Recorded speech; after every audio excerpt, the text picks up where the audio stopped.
NEET paper leak விவகாரத்தில் பாரத பிரதமர் திரு நரேந்திர மோடி அவர்களின் திடீர் உரையாடல் தமிழ் ஆக்கத்தில் உங்களுக்காக.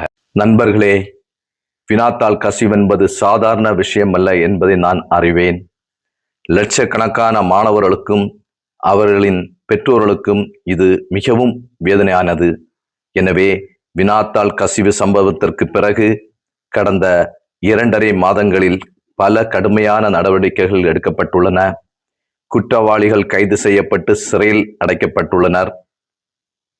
மாணவர்களின் 1 வருட வீணாகக்கூடாது என்பதே நமது மிக முக்கிய பொறுப்பாக இருந்தது. உடனடியாக தேர்வுகளை நடத்துவது மிக அவசியமாக இருந்தது. அரசாங்கம் தன் முழு பலத்தையும் பயன்படுத்தி குறைந்தபட்ச நேரத்தில் சுமார் 22 லட்சம் மாணவர்களுக்கு தேர்வு நடப்பதற்கான ஏற்பாடுகளை செய்தது. தற்போது 5-6 நாட்களுக்கு முன்பு 19ஆம் தேதி முடிவுகளும் வெளியாகின. நாடு முழுவதும் தேர்ச்சி பெற்று மாணவர்களின் மகிழ்ச்சியான செய்திகள் வந்த வண்ணம் உள்ளன. ஆனால் நாம் இத்துடன் திருப்தி அடைந்து விடும் ஆட்கள் அல்ல. எனவே விரைவு நீதிமன்றங்களுக்காக ஃபாஸ்ட் ட்ராக் கோர்ட் துறை அதிகாரிகளுக்கு இன்றுதான் உத்தரவிட்டிருந்தேன்.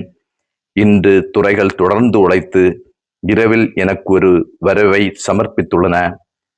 விரைவு நீதிமன்றங்கள் மற்றும் கடுமையான தண்டனைக்கான விதிகளுடன் கூடிய இந்த வரைவு நாளை மத்திய அமைச்சரவையில் விவாதிக்கப்படும்.